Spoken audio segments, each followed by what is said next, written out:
Vayan tomando asiento, por favor, para comenzar este congreso. Muy buenos días, bienvenidos y bienvenidas a esta segunda edición de FITECU, la Feria Internacional de Innovación y Tecnología al Servicio de los Cuidados. Gracias por acompañarnos, tanto a ustedes, que lo hacen de forma presencial, como a todos aquellos que ya nos siguen vía streaming. Sean todos bienvenidos. Es un honor recibirles aquí, en Zamora Capital, en un evento que ya se ha convertido en un referente a la innovación tecnológica aplicada a los cuidados. FITECU nació con la intención de crear un espacio de encuentro donde la innovación se pone al servicio de los cuidados, promoviendo sin duda soluciones que transforman la atención a las personas mayores, a las personas dependientes o también en situación de vulnerabilidad. Y año tras año, como van viendo, esto se está logrando. Hoy más que nunca, la tecnología juega un papel fundamental en la mejora de la calidad de vida de las personas. Por ello, tras el primer éxito de la edición anterior, esta segunda feria llega con más fuerza, con una programación mucho más enriquecida, ponencias de expertos internacionales y la participación de empresas que presentarán sus avances en robótica, en inteligencia artificial, en neurotecnología y nuevos modelos de atención sociosanitaria. Y como novedad este año, y ante la presencia de expertos internacionales que hablarán inglés, pueden seguir de forma simultánea la traducción que aparecerá en la pantalla a través de una aplicación de inteligencia artificial, pero también pueden disponer de esta traducción tanto en inglés como en español a través de la aplicación de FITECU que tienen seguramente todos ya descargada en sus dispositivos. Y si aún no la han descargado, estén tranquilos, porque durante los próximos minutos les vamos a explicar cómo hacerlo a través del siguiente vídeo. El funcionamiento es muy sencillo. Lo primero que tienen que hacer es descargarse en sus teléfonos móviles la aplicación Eventul. Ahí lo están viendo. Pueden hacerlo a través de App Store o Play Store.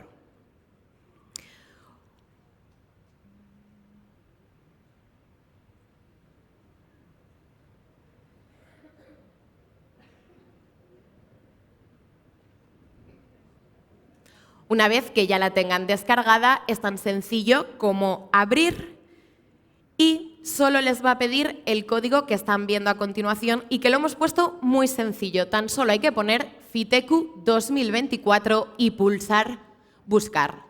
Ya nos encontramos dentro de esta aplicación y le adelanto, tienen que darle a activar esas notificaciones porque durante estos 3 días que dura la segunda edición de FITECU, en este FITECU 2025, van a estar avisados con toda la información disponible. Además, pueden personalizarlo yendo a este apartado y poniendo su propio email y también la clave.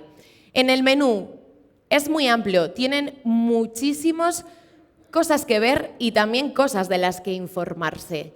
Además, lo pueden hacer viendo todo el programa, desgranar todas las actividades que se van a desarrollar día tras día, tanto el jueves como el viernes y también el sábado. Y además, si pulsan en cada una de ellas, en la que más les interese, pueden también obtener mucha más información. También pueden conocer detalladamente a todos los ponentes y a los protagonistas de todas las mesas de reflexión y experiencia que tendremos durante estas 3 jornadas. Y también, si quieren conocer más la feria que ya han visto que tenemos en las inmediaciones de IFEZA, pueden descubrir todas las empresas que van a hacer demostraciones tecnológicas, pero que también nos van a enseñar todos sus avances. Como saben, además, este año la feria también estará abierta al público y se han establecido diferentes autobuses lanzadera desde el centro de la capital para llegar hasta IFEZA. Y muy importante, a los ponentes los pueden incluso llegar a valorar todos ustedes después de haber escuchado sus ponencias.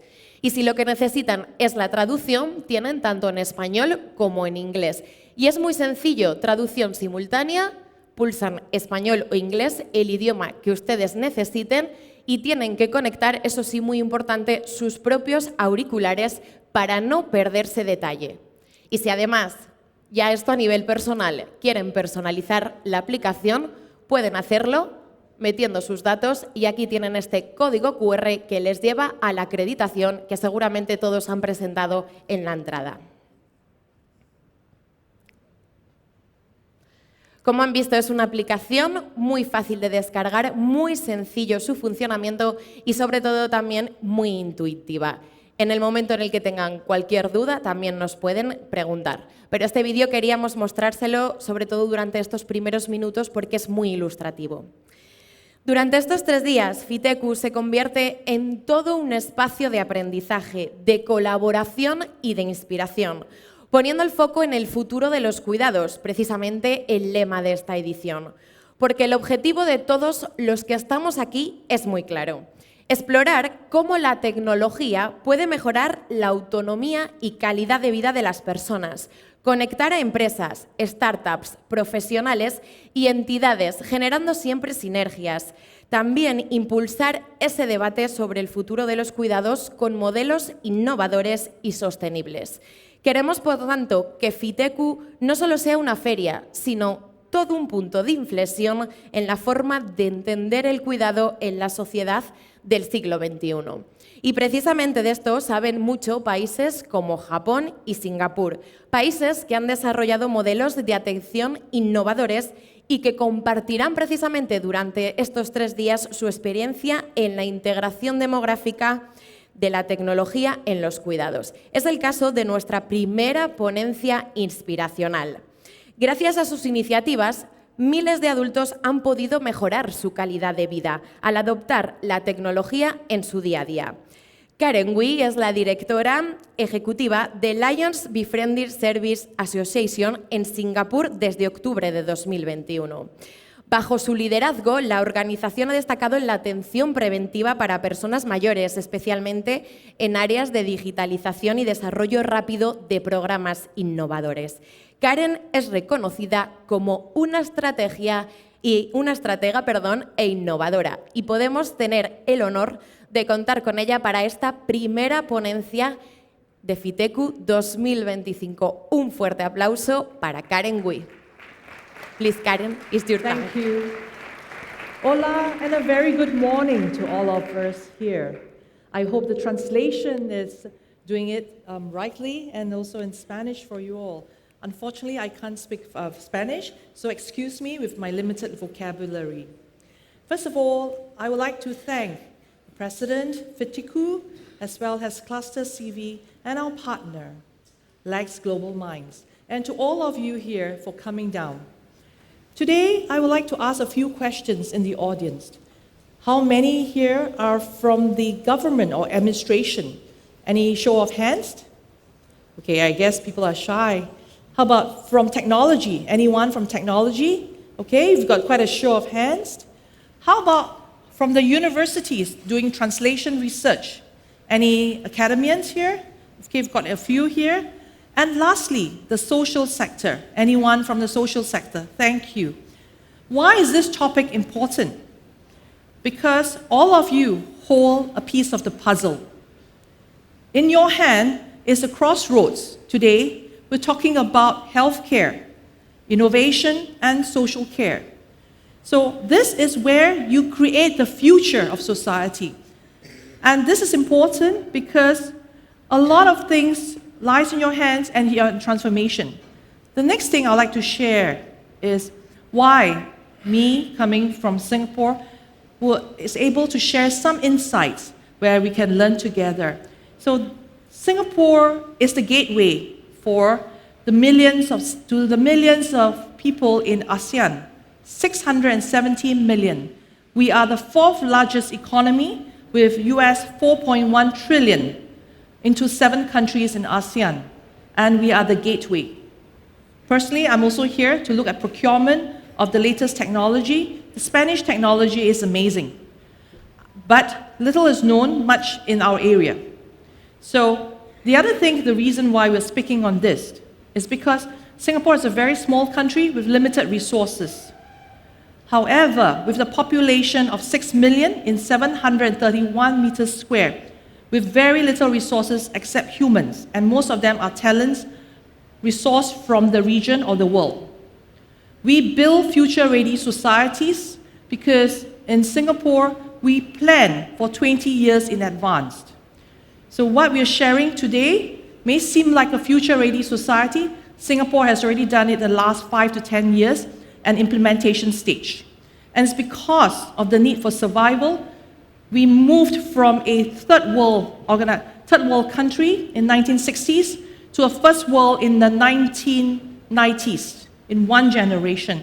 So today, we're very honored to be able to share the future society where we're talking about key aspects for preventive care. And for this, we source a lot of technologies from Israel, the Nordic countries, Netherlands, Sweden, as well as Netherlands, and also US and UK, Australia, where it's relevant.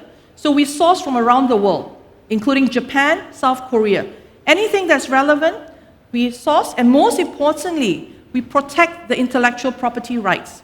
So for that, we also hope that we can share. Now, let's move on to the vision for the future. Okay, it's in Spanish, good. All right, if you look, this is the vision for the future. It's not new. In Singapore and in some parts of Spain, I know in Madrid, you're already doing holographic surgery. Singapore started holographic surgery 3 years ago. Now, according to Peter Drucker, the best way to predict the future is to create it. The future is in your hands, here, today. Today is the beginning moment where we can build the future that you want. And what is the future that you want? Imagine, when you wake up in the morning, do you want to know that you can prevent your diseases before you even have them or know it, or when the symptoms manifest? Do you want to have a proactive care, or do you want to have a reactive solution to health care? Do you want to use technologies to bridge communities, or is technology going to replace humans? Now, these are questions people fear, people want to know. What holds us back from the future of society is only one word: fear. But if you have a changed mindset, the future is yours. Okay, next slide. So I won't go for much, okay? Now, it's all about preventive care if you're looking for innovation and health care and social care. So the society of the future is in your calling. Why do I repeat it many times? Because technically, it's a mindset that we all have to overcome. In life, there will be challenges. Here for the administrators, as well as all of us here, innovators find it difficult to go and get the funding. The administrators find that there is issue of aging population. Spain, by 2050, 40% of your population will be above 60. Singapore, by 2040, will be 33% above 60 years old already. So then the question comes: aging population, rural depopulation, digital transformation, digital literacy. You can do it. Castilla y León has already started on digital literacy program. Galicia has already done telemonitoring. Okay, let's go to what are the 6 aspects of preventive health. 1, power of data and AI, not new to any of us. What does it mean? 1 is, can illness be prevented even before it begins? How is it possible? Now, in each of us, besides the biosensors as well as the markers, each of us carry different markers. Question is, when you walk through maybe the doorway, for example, is there an AI can do screening in the community such that as you walk past, or maybe 5-10 minutes, we are able to tell what are the cancer markers we carry. And perhaps the longer stay, you can see, for example, each of us may carry maybe 6 to 7 different types of cancer markers picked up by AI. What are the risk level? Is it low risk, medium risk, high risk? Now that is 1. For the 4 years ago in 2020, early 2021, in Singapore, we already used the AI technology to detect mental health. Then there were only 4 technology available in the whole world. 1 from Berkeley, US, 1 from Israel, 1 from Hong Kong, and 1 from Singapore. We used it to test for the mental health. What happens is the person sits in front of you, whatever age. Within 10 minutes, we can assess using protocols and AI, and it's almost 95% accurate. Using AI to see, is the person in depression? If so, we have to channel up to the hospitals, okay? Or especially if they're suicidal, we channel to the hospitals. For the lesser level of depression, we channel them to the counselors. And then for the ones with sadness, we channel them to the para-counselors. Counselors, for us in our organization, means three things. You must have a diploma, or a degree, or a master's in counseling. Then we build ecosystems and we serve them. But when we did this in Singapore, prior to it, we needed a staff, a social worker, trained 3 years to conduct a 1-hour interview to assess whether the person has mental health issues. Then, after that, we have to send her over to the hospital for further verification, for example. So when we use the AI system, we have a staff that comes in only 1 week old and does not need to be supervised because they have to follow the protocol. We also do random test check, which means that last time takes 1 hour, 3 years experience. If anything less, we need a supervisor, clinical supervisor, to conduct that. With technology, we did it in less than 10 minutes, and we have able to screen in the community at speed. Now, that is called prevention. Big data, okay, after that, if you have exercises, you're able to also know, well, if you exercise, how is your intervention? Now, the last one, which is quite interesting, okay, I don't know how many implants have been done. I foresee that there will be some coming quite soon, but it's a bit invasive, okay? So all these things you have seen. You also have diabetes testing, etc. Maybe not AI, but everything that's non-intrusive can be done. So if you look at it, what does it mean? Anything to do with your lifestyle, exercise machines, we use them, for example, we use pneumatic machines for the last 15 years in Singapore, but it's not our invention. It came from Sweden, and it also came in from Germany later on. Machines that they exercise, pneumatic means no harm or injury to self. Data is generated, live data feeds in. The next time they exercise, we do the longitudinal, we are able to assess which part of the muscle is weak. Then we are able to predict. Or we use AI machines in our premises. The person walks in. We look at the gait, whether they slide more to the right or to the left, then and what degree. From there, we can assess what is the risk of the person going to fall down. So all these things are not new. I'm sure Spain also has it. Question is, how do you utilize this to build an ecosystem for the greater good? Now, the other thing of AI will all help you in the personalized preventive measures. Okay, that leads us to the next slide. Precision medicine. Today, if you do marketing, you want to receive information that's customized to your needs and to your liking. The same for medicine. Gone are the days where you have generic medicine issued to you. With tailored prevention, what it means is technically, you are able to have DNA-based nutrition. You are able to also have your AI health coach and personalized healthcare plan. Nothing new, it's all on the way, okay? And also your genetics. Wearables is out in the market for at least 15 years. There's evolution. So the question of future, what is it? Should we be looking at diseases where we are reactive? Or we all have all the other things, where we have early intervention for genetic predispositions. We look at genome, okay? And this leads to yourself. Next one, lifestyle medicine. We are looking at the empowering of healthy living. What does that mean? It means let's look at proactive, no more reactive. And how do we do it? So for us, what we do is we do population health. And that's something that we've been doing. And it's based also on World Health Organization's 8 components, where we are looking at the social, the emotional, the mental, the physical, the spiritual, which is to find a purpose, financial, as well as also longevity, micro jobs, volunteering, and lastly is the environment. Allow us to talk about all these things. Okay? So when this is all the things about the health coaching, personalized care plans, nutrition plan, and virtual nutritionist. But you have to put it back into the basic of the 8 components. For us, we use a World Health Organization, and we also have been asked to share all our details both at WHO in the regional conferences in Asia, and also at United Nations conferences.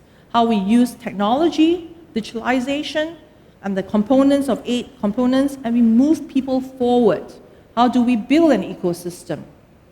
How do we have an active aging center? How do we get people to start exercising or to do things such that they get healthier? And in Singapore, in my organization, what we do is we work very closely with the universities to do translation work. Okay? Now, what we see here are just activities. Now, in the centers, we have a lot of, so with us, in any point in time, we usually have about 50 research projects with the universities. We have 8 co-investigator things that comes through the IRB, which is investigations, and they are approved by the ethic boards. Now, what happens is we have done, this is our 4th year into a research project, several research projects with the university as well as the medical hospitals system. We work at nutrition, dental, as well as lifestyle, exercises, etc., from those from 40 years old. Why? Are we interested in just serving those who are 60s, 70s, and 80s? Yes, that's important. But we are looking at the data records to then go upstream to re-engineer the unborn children who will be seniors 65 years from now. Meaning, the oral health. Now seniors in Asia generally have very poor oral issues, like they cannot chew. So in our country, it's very common because when they were born, Singapore was very poor. Nutrition was bad. So when they were born by the time 1950s, 60s, it was a country of poverty. As a result, malnutrition, poor dental hygiene is common. So if they are all like 80 years old, honestly, they only left with 4 teeth. You can't chew, you can't swallow. But so today, we don't want that to happen with a new generation not to be born. So the oral part is important. And also, I'll be honest, most of us, even my generation, don't have very good oral health because it's not a culture. So we have to change that because technically when we reach age 60, we can't even chew and they have swallowing issues. So for us, that is a major problem for even if they stay at home, have home care, etc., it's a big problem. Okay? So 65 years, and also in Asia, because in where we stay is very humid, and most of the time, by the time they reach 40 and 50s, our knees, we can't bend very well. We have problems walking stairs. So that, and also we have bow legs, but doesn't mean that in the future, 65 years from now, we will re-engineer a different set of seniors, different children born with different DNA. Now, back to what we can do for those already 60s. In the future, this is not new, okay? We have art therapy, music therapy, reminiscence therapy, and these are common in the whole country. We have 84 zones. For my organization, we work in 7 zones. So this is what we do. And we realize once you have that kind of therapy, it's only one part. Social is important. Where is the community? So when you have all this thing and you have interest groups, we get them to be in a cell group, for example, 10 seniors together with 1 leader. We, in my organization, what we had is, when I joined in 2020, we have 130 staff serving 6,500 seniors. 80% of them have little or no education, but we use a lot of technology. We help them overcome the fear of technology, tell them push the button and everything is okay, so it's idiot-proof. Now, with that, they are able to measure the vital signs, everything through machines on their own, even though they cannot read and write. Then, by last year, our boundaries, our area of service has been expanded to reach 27,000 by 2030. Today, we serve 13,000 seniors, but our staff strength has only increased by 20 to 150. So imagine we serve 2 times the number of seniors, but with 20 more staff and with a lot of AI technology moving around. We have robots, we have applications, we have AMR that climbs the lift on its own like a human. We do not need to overhaul the lift because when we overhaul the infrastructure, it costs us euro 60,000 per shaft. And these flats are 50 years old. These are people, the 13,000 of them stay in own homes, and then in the daytime, they join us at the centers, or they join us at the satellite points. So we overcome the need to overhaul. We also don't need to put communication protocol between the lifts and the robots. The AMRs move on their own. They also deliver medicine and secure things. So and the machines can run as long as they are not going onto the road, because we are strict on the autonomous vehicles on the road. So we just minimize the numbers of manpower, or the staff can do more things. So when we go into digitalization, when we go into healthcare and social care, in fact, machines, AI help us to do more high touch. This is debunk the myth that technically machines will replace humans. Once you go into technology, automation, AI, there will be less human touch. No. In fact, it was better for us. We delegated our work out to the machines, to AI, and we improved the efficiency, effectiveness. Our staff could spend more time bedside with the seniors doing health coaching, etc. So that is where we come from. So in the future of society, active lifestyles, mental well-being is important. Society is important. Community is important. If you look into the future, you have that paradigm. What does it mean? Okay, it's actually what you have already seen early on. You look at home automation.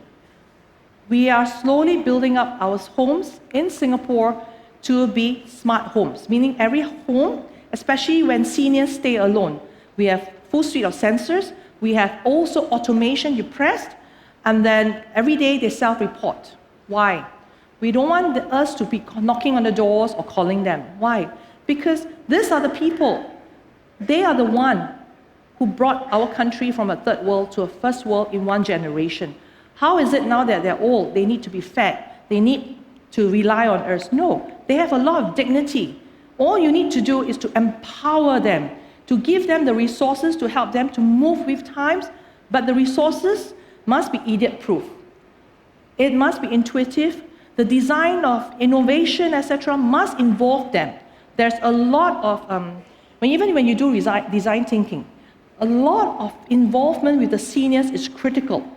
So when you design innovation, the first touch point is not because it's good, but rather, does the client, does the patient need it? Does the caregiver need it? If there's no need, then you will have no demand. Then, basically, it's a product that can't sell. Innovation is great, but you need to have scalability. Otherwise, and scalability means you must be able to also commercialize, because you need to pay your R&D. Without the payment of R&D, without the IP, how are you going to do further work? Which is why in our organization, we are very careful. We do not allow, we have a lot of partners and they pour in millions in the IP, but we don't own the IP. So we become the test bed for them, and as they grow, we grow, they also grow. They commercialize. And we're happy when they commercialize, because we know that the next product they do, we can benefit from it. So the point is, build a product that has needs. And this is the future of society. Don't just say because it's beautiful, and then you do it. The second thing is also the whole service platform. When we build anything, it has to be from cradle to grave, and any innovation must be applicable to any client setting, not just senior care, not just disability, must be able to morph it out. In other words, it's functional. Wearable sensors, no need to say much. And then if we look at activity detector, what we plan to do is, we're done with manpower taking attendance. No, why do we want to do that? Okay, so what we do is when the senior or when the patient comes in through the room, that door, the machines are able to identify By face, facial recognition, like in school, children go to school, the teacher teaches a class of 20, for example. Okay? But they don't know which child is paying attention, because when the teacher turns back to the board, she can't see. But the system can run and can identify which child is paying attention, whether it needs additional help in what subject. All these are the surveillance cameras that are important. Now, okay, so when we look at sleep management is the other one, we have smart beds can help you be able to identify what's your sleep pattern and also sleep apnea. All this has been done, and we can actually deepen it, because when you have better sleep, you also have better well-being. So all these things must tie back to also the now and also the purpose. Home security, no need to say, it's also the same situation. Environment monitoring, energy management. Spain is very strong in the environmental monitoring as well as energy management. Kudos to you. Sustainability. Social prescription is to connect health and community. What it means is you have an environment and neighborhood. So how we divide for ourselves is basically in 84 zones, 1 million seniors divided into 84 zones. Each zone has to take care of X number of seniors, 1 center, 6 staff, 3,000 seniors, looking at the 8 components of health: social, emotional, mental, physical. And we work tie in very closely with the hospitals. So where we come from, we have care and health combined under one ministry for the elder care. For the special needs disability, no, it still remains as 2 separate ministries. But now even for children, we want them to also be combined under the same Ministry of Health. So we're doing cradle to grave in terms of intervention, in terms of integration of health. Now, environment's important. So we are preparing for homes to be intelligent homes, and also for some of the architecture. And then for the environment, basically, if you're on a wheelchair, the environment, this is with all the government agencies. From this place you stay, there must be lift or elevator on every floor. You're able, on wheelchair, take the wheelchair down to the train station. Okay, Singapore is a bit different. Singapore, because it's 731 meters square with 6 million population, our buildings were highly dense. So if it's a city like Madrid, this kind of things you can do. But in the outskirts, it's a bit far because you are more spread out. Okay, so for the environment, basically it's endpoint to endpoint under shelter, and that is the whole idea of environment. We change the environment to suit the humans, okay? And also neighborhood. That in terms of the community mentioned early on, that's the key structure. In any country, the social fabric of the nation, of the society, of the village is most important, your community of people. So these are examples, and this is the one on the left here, okay, the bottom left, is where the seniors who cannot read and write self-report every day, and if within N+1, if they don't respond, we will have the next of kin doing it. And when their children are not in the same village or the same town, or maybe staying overseas, they actually are notified, and during the system, everything is run remotely, where there's meal order, where there's transport to the hospitals, etc., and whether the mom's vital signs are good, how is the sleep pattern, all done, which means we will be expecting less of our countrymen to return home to look after the parents. High touch is important, but don't forget, when they are away from their homes, they cannot give up. When they, let's say they move to the cities, they cannot give up the jobs in the cities and have the families there just to move back to the parents. And the parents find it difficult to move up also. Okay. These are all the various activities. Health is not just the absence of diseases.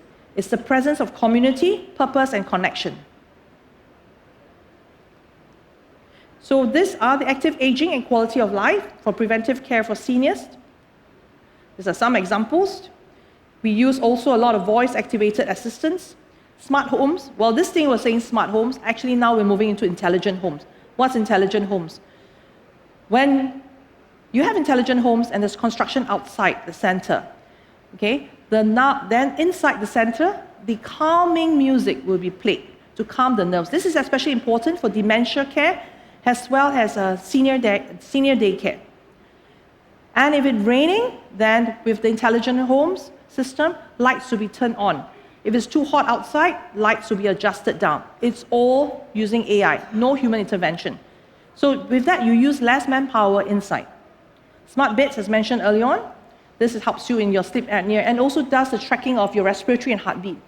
For us, we cannot knock on the doors and bang into the doors on units of the seniors. They want the privacy, right?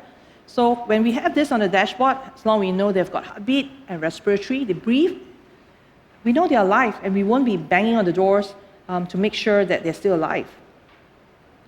Okay, the extreme top left, it's a robot meant for the dementia homes. What happens is the seniors, or rather the people there, love it because they are entertained by the robot who does exercises and reacts with them. It's actually an interactive robot. It responds to them, and because dementia cases, they tend to repeat. It relieves the staff to do a lot of other work. Now, this humanoid robot, however, where we cannot be using in the active aging centers for people who are active, like you and I, okay, because we get bored. So when we used it down there, we realized that we need a robot that can jump, that can dance, etc. But the investment was too high. 3 years ago, the investment would cost us about 600,000, maybe about 300,000 euros to 600,000. So we don't have the investment. Then after that, what we have is Lovot. Lovot is another one that comes in from Hong Kong. Lexi is Singapore made. And then Eliq, I think, is actually from US. And there's also Paro, which was purchased by the Japanese. So in Singapore, we have many systems. And in my organization, we have, example, 5 categories of sensors. And each type category, we have several sensors. When we do the test bedding, we separate them out. So in our organization, we are as good as a living lab. So every day, our 13,000 seniors are put through different test beds or testing for innovation. And some of them do enjoy it. Of course, once they're involved in one test bed, they're not in the other test bed because we cannot cross the variables. And you'd be surprised, they don't mind having this thing because the games, everything are free for them. Okay? And they come to the center free. In Singapore, the manpower is paid for, 80% of our funding comes from the government. And then the differences actually is 50%. Then the gap of 50%, you have to fundraise $1, the government match $1. So with that, means technically we don't charge the seniors. I'm from the NPO. The other one that we've been doing in seniors, this standard, at least for 4 years, been running, not just one VR, but many different competitive VRs, different things, some for mindfulness, some for cognitive games, some from therapies. Reminiscence therapy is standard for us. We also have Reminiscence Hub, etc., bringing new technologies in. In all the 10 centers that we have, 18 sites, we have different programs, different test bed, different partners. And that's why the living lab becomes important. The virtual travel is something that's important, and this is the society of future. When you test it in the living lab, you are able to then have them accept, and then your future becomes a reality. Intergenerational bonding is important. Then also community mentoring, multi-generational. These are things that still have a lot of human touch with the seniors, with the people. And this helps us in the innovation part. You need this to push through the innovation. Because once there's trust, the innovation part can come in. The other one is multi-generational housing. We actually have 2 generations staying next to each other with one doorway or one staircase going up. The nursing post. In all our centers, there are about 200 in Singapore. Every center has the medical team coming from the hospitals once a week in our center. So this means that hospitals have a different modality. Hospitals no longer do transactional work, they also go out to the community to do prevention. Our entire model has changed to social prescription and population health. What it means is now money is the part. Previously, they are reimbursed based on transaction. Around the world, in the future society, everywhere, you will see is capitation model. Means last time, if you have government funding, 1 year you have 25 million, example. Now they tell the hospitals, no, capitation. I give you 100 million, and guess how many years they want you to work for? 5 years, which means now you have 20 million per year. Your deficit is 5 million. So before you get there, before you let people be sick, you have to keep them healthy.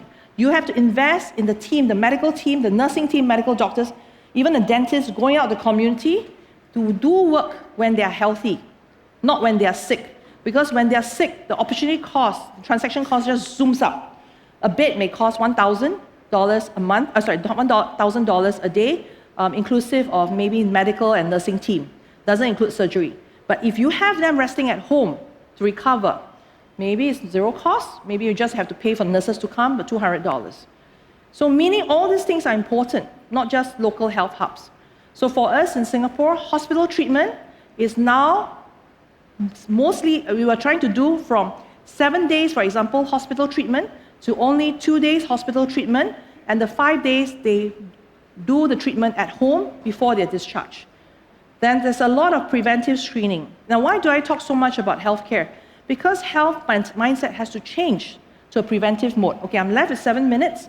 Okay, now in the whole Singapore, it's not just about social care have to change, the healthcare also have to change. So the ministry here combines both together, and basically all gears have to change. The GPs are also part of the medical system. They are one family, one doctor.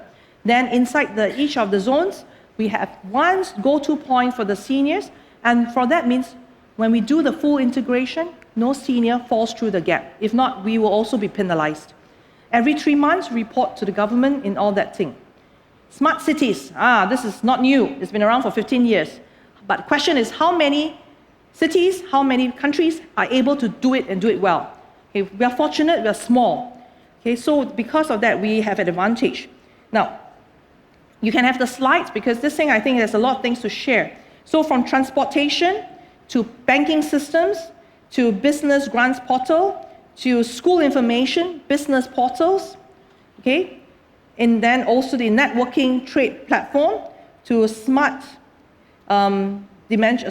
to also the network, the parks that we have, everything is systematic and all using system integration, including, for example, your personal info, your ID is all now on system, okay?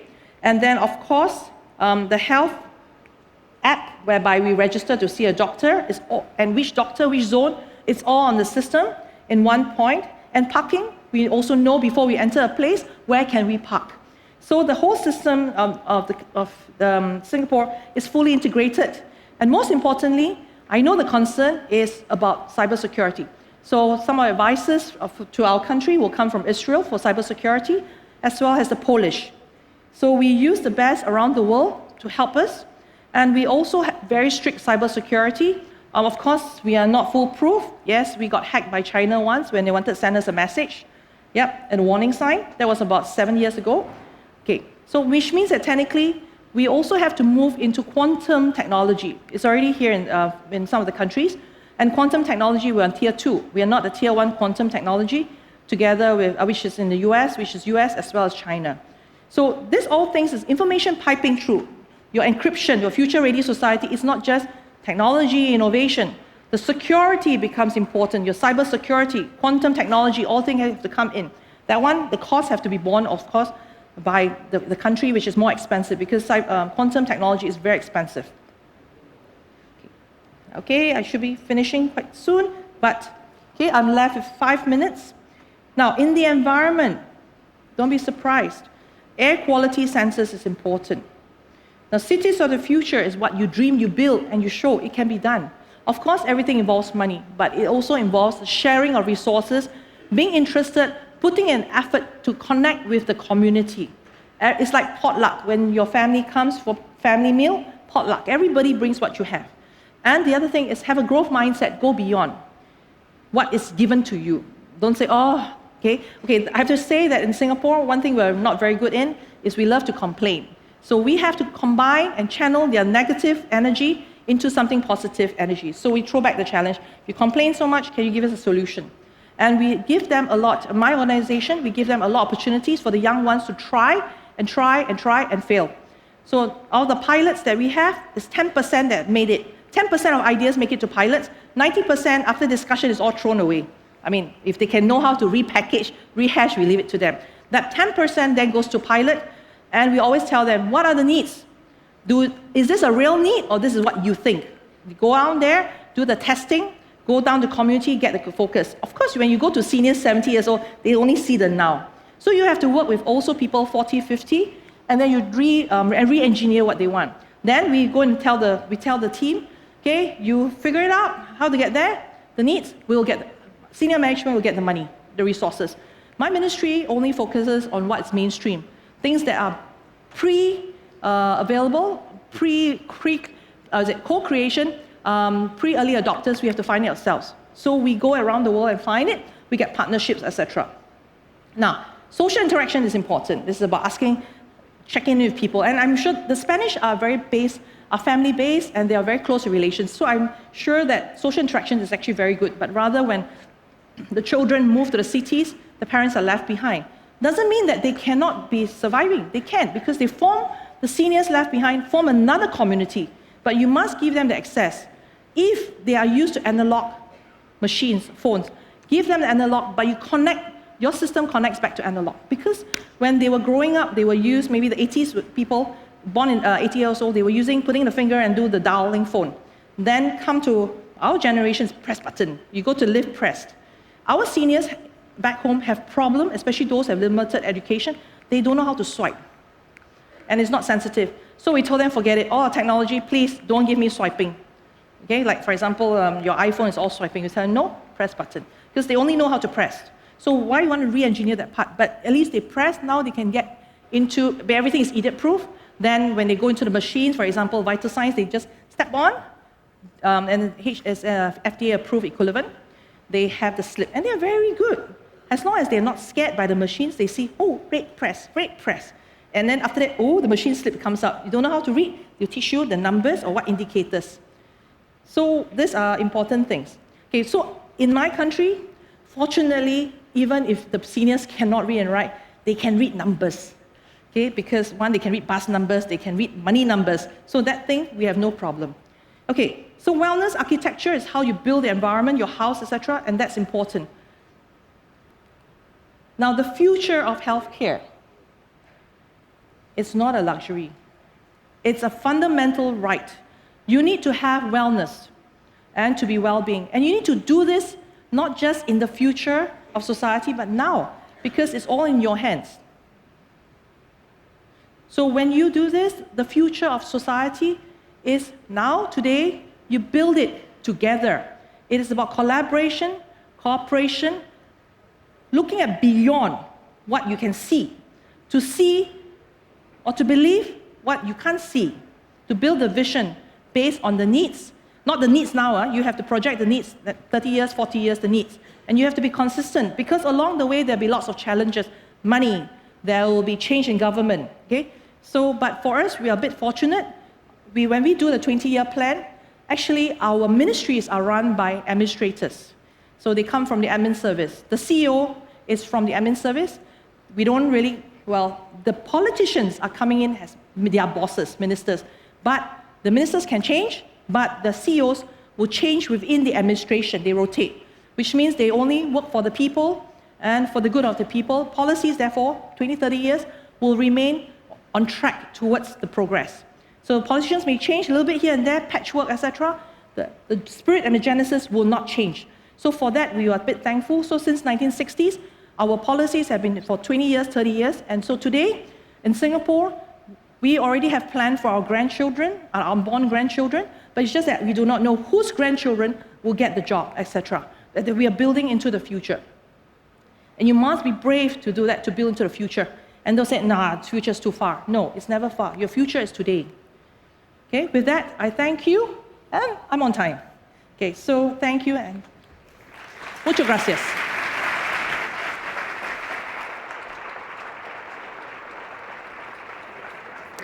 Thank you so much.